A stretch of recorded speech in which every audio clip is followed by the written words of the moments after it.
There's a question CMOs ask me all the time whenever I get on a call with one and the subject of podcasting comes up. It's this: how consistent do we need to be for this to work? Weekly? Fortnightly? Monthly? What's the minimum that we can get away with as a business and still build trust? It assumes consistency is the thing that does all the work in a brand's story of podcasting success. And I'd counter, it isn't.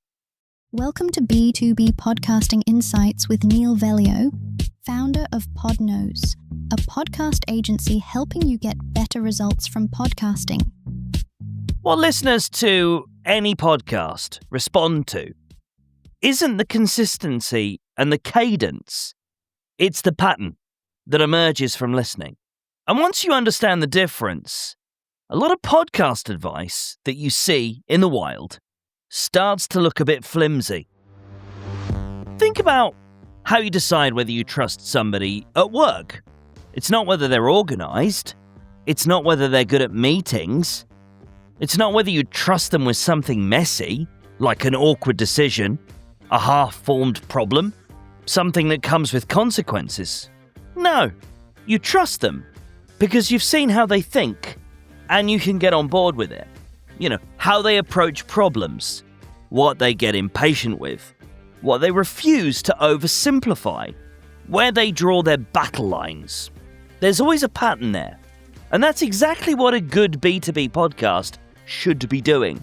Listeners are never sat there thinking, oh good, they're bang on time with their new episode again.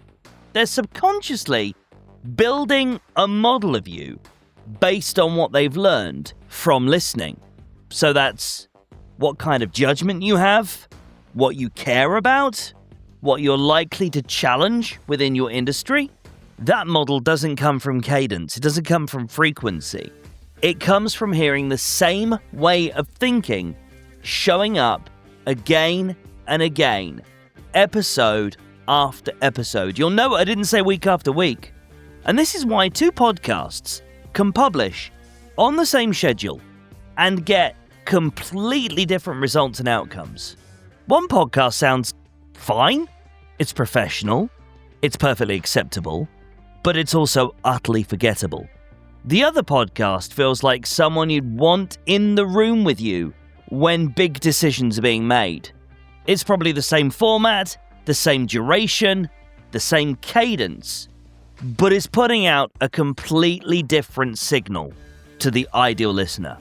And that's the bit that I feel often gets missed in most professional podcasting advice.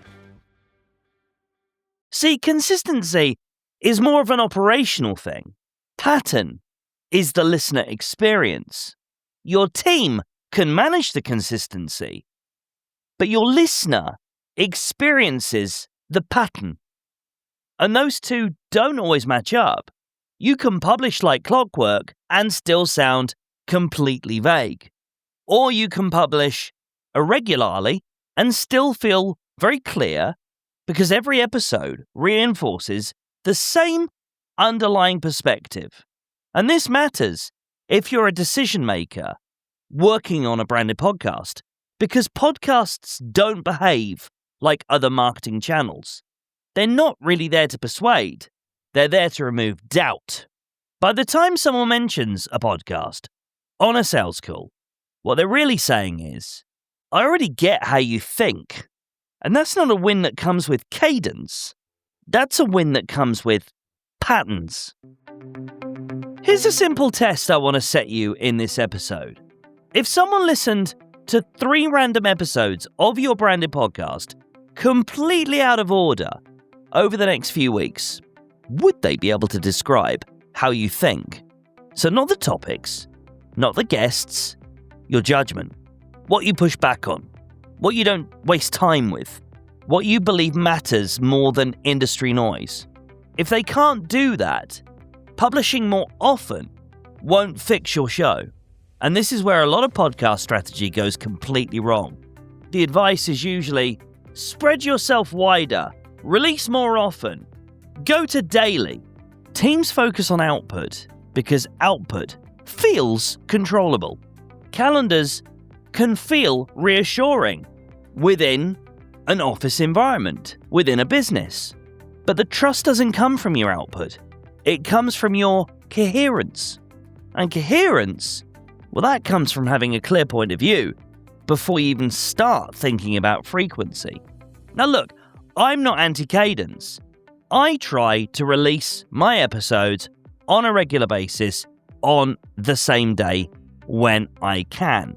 But Cadence only helps once the pattern already exists. Cadence only amplifies what's already there. It doesn't create credibility all of its own. If your thinking is sharp, listeners will wait. If your thinking is generic, they're going to drift no matter how often you publish, no matter how reliable your schedule is. So if you're feeling pressure to do more episodes or be more consistent, I'd stop and flip that question round on yourself and ask, is our thinking recognizable yet? With the right buyer, hear a couple of episodes and think, yes, these people totally see the problem the way that we do. If not, the answer is not more frequency. It's a sharper, honed-in pattern. It's time for questions from listeners. Email with your question, neal@podknows.co.uk. Okay, this email came in after the episode where I talked about downloads being something of a surface metric. It says, "Hi Neal, I listened to your episode about why downloads don't tell you much, and it made me rethink how we're reporting our podcast internally.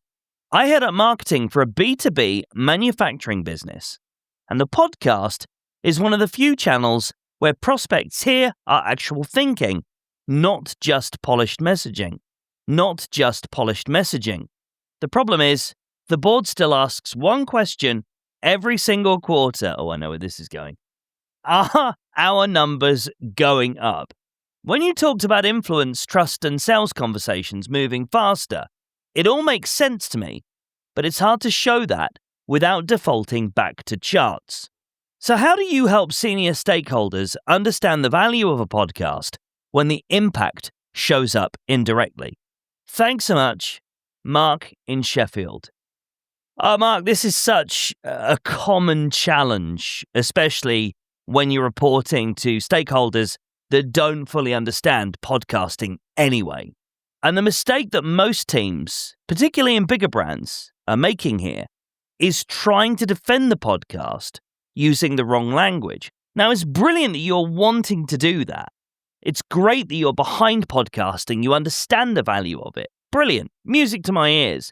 But boards ask for numbers because numbers feel objective, and that's what you got to understand. Podcasts don't earn their value through volume, and that's what they need to understand. You need to help them understand that you earn value with your branded podcast through the transformations that you're offering to your ideal customers. So the signal here shouldn't be more listeners, although that's nice. It should be different conversations. Sales calls that start further down the road. Prospects referencing some ideas that have surfaced in your episodes without being prompted. Fewer foundational explanations about what you do because the podcast has already done that work for you. Those things are kind of harder to chart, but they're much closer to getting you to revenue. I hope that helps, Mark. And of course, you know where I am if you need my help chatting to your stakeholders with you and helping them understand some of those signals which indicate the value of your branded podcast. And now, founder FAQs. Okay, so this episode's founder FAQ is from Aisha, who is a founder of a B2B consultancy in the HR and people operations space, based in Birmingham. Aisha is obviously wondering about what her team's up to from the point of view of publishing for over 18 months, and that she feels that the episodes and the podcast in general comes across as quite polite, and that nobody disagrees with it, nobody argues with it. Clients tell her it's nice and thoughtful, but in her view, it doesn't seem to change how people show up to sales calls. And then she asks, how do you tell the difference between a podcast that's supportive and one that's just safe. Oh, now this is an important distinction, and I'm really grateful to you bringing this to us, Aisha. In a nutshell, supportive doesn't mean neutral, and helpful doesn't mean inoffensive. A podcast can be calm and still have edges. It can be thoughtful and still draw lines in the sand. Now, senior buyers don't build trust through agreement. They build it through recognition. Again, it's back to that whole pattern recognition thing of these people think like me. So the moment a listener thinks, yeah, that's exactly how I see it, but I've never heard it put in that way, that's the moment that the podcast starts doing the commercial work for you. And if nobody ever reacts strongly, positively or negatively, that's often a sign that the thinking hasn't been made explicit enough yet. So that brings us back to that core idea that the cadence, the 18 months of publishing week to week to week, that helps once people recognize your thinking. But again, it's about standing for something that helps people to trust you. And I will say this quick pitch, if you want an outside perspective on whether your podcast actually has a recognizable pattern of thinking, not just a growing back catalogue of episodes, then you can book yourself in for an audit. The link is in the episode description. Well, that's it for this episode. If you haven't yet, please do make sure you click the subscribe button below. And if you know of anybody that would find this episode useful, maybe they're another founder or somebody that works within the marketing team at a brand, please do forward this episode on to them so they also may benefit from some B2B podcasting insights.